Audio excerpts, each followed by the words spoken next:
our guest co-host is part of a company that has been woven into Dubai's very retail landscape for many decades now. Please welcome to the show the COO of Jacky's Retail LLC, Ashish Punjabi. Ashish, good to see you as always. Thanks for being with us. Thank you for having me on the show. Jacky's synonymous with shopping here in the UAE, here in Dubai. I think it turns 55 this year, if I'm not wrong. So we are 55 years young as of July this year, yeah. So that's 1988? 1970. 1978. So in 1970s when we first started Jacky's, and 1988 is when we first got into retail over here. That's right. Okay, so yeah, okay. So, and then we're thinking the first store was back in Deira, so things have evolved a little bit then. Since then, how many stores now? Oh, well, we've got many stores, but we've got 6 or 7 physical stores at the moment, but various online stores as well. So it's come a long way since the 70s, come a long way from that first store in Deira in the 80s. Looking back at all that experience, how has retail, how has shopping changed here in Dubai? Tremendously. I mean, we started off in a souk culture over here. It was all about going down to a souk, it was all about bargaining, it was all about, well, it wasn't really as organized as it is now. And then somewhere around the mid-90s, we saw the first set of shopping malls come online. And then you started to see organized retail really grow over here. And then suddenly it was all about grooming, it was about uniform, it was about staff training, it was about having systems in place to manage your stock. And the cycle never stopped. And as we've seen, the Dubai retail game has only gone up and up and up from there onwards, where I think we teach a lot of the world how to retail. But if the exteriors have become a little bit polished, as you say, and we've become a little bit smarter, a little bit glitzier, is there still that demand for a deal that you saw back in the day? For sure, for sure. So we've seen the trends evolve over the years.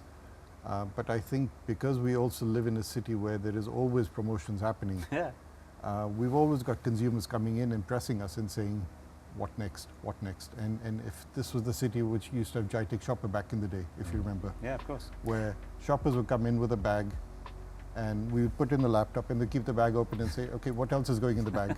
And they wouldn't close the bag until you stuffed it to their satisfaction. Ashish, I have to ask you, you were ahead of the curve when it comes to e-commerce by being a part of UAEmall.com back in 2000 when online shopping, I thought I was one of the first few people to start online shopping because a lot of my friends weren't, and this was in 2010. It was still considered to be very early, but you started back in early 2000s. Yeah, so we were actually traditionally a mail order company. That's how we started in 1970. So for us to move from mail order to going online was fairly natural.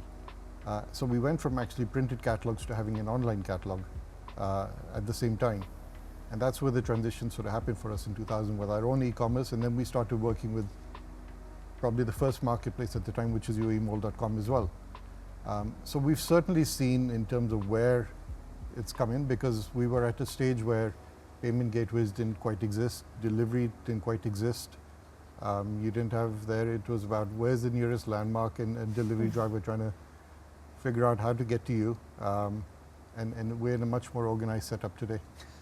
When I think of Jacky's, I always think of it being a multi-brand store, but I know more recently you've got these dedicated Samsung stores. Yeah. What decided to lead you to that shift? So I think what we saw was, and this was somewhere around 2013-14, we saw a lot of people moving into the multi-brand electronic space.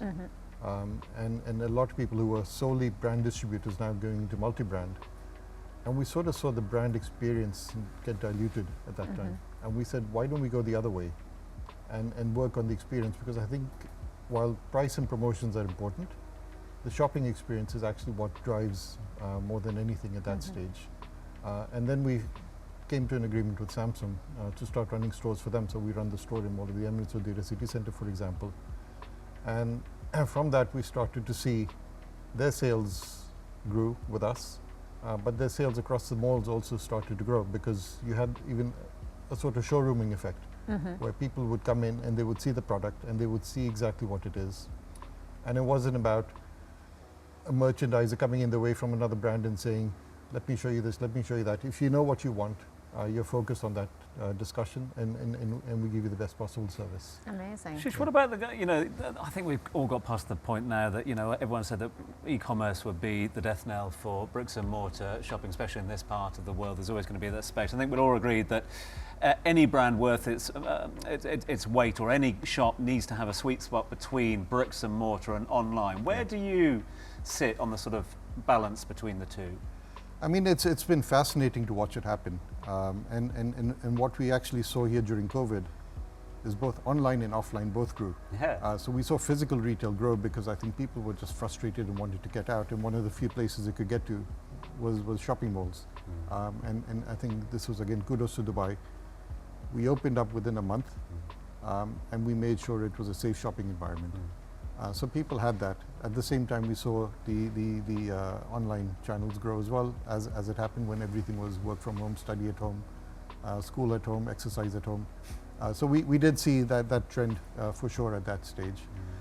And I think now it's at a point where you need to have the best of both worlds. Right. The physical stores are important, but they also serve as fulfillment locations many times for us for online as well. So there are certain stores we have where the products aren't even on the shelf. Yeah. They're kept in the back in the storeroom because we know that product will sell better online, and we do it from the store. Ashish, I wanted to ask you, because I'm a big online shopper, and besides just quality and reputation of brands, another driving force that draws me to certain companies versus others is delivery time. So because a lot of companies promise you delivery within hours, sometimes even minutes. So my question to you is, what's driving this speed, and how has it changed the customers' expectations overall from retailers? So I think when we first started online, it was delivery in a couple of days. And that conversation's now moved into within the day or within minutes at times. And I think it's about what you actually need there and then. We're in a society where people are used to getting a bottle of shampoo delivered to them as and when they need a bottle of shampoo. That was in the days when we had the bakalas running around and doing deliveries. We're now there, if you need a printer cartridge, if you need an accessory, if you need something quick, you can get it immediately. I've had it where my kids have come to me and said, I've got a presentation in school tomorrow, I need to have this, and okay, let's go online and get it for you. And I think this is sort of what's started to drive that. But at the same time, you've got certain consumers who are also aware of the fact that they know what is genuine and what isn't. And sometimes if it looks a little too good online, maybe it's worth waiting and getting it from a reputable source, even if it means waiting a couple of hours more.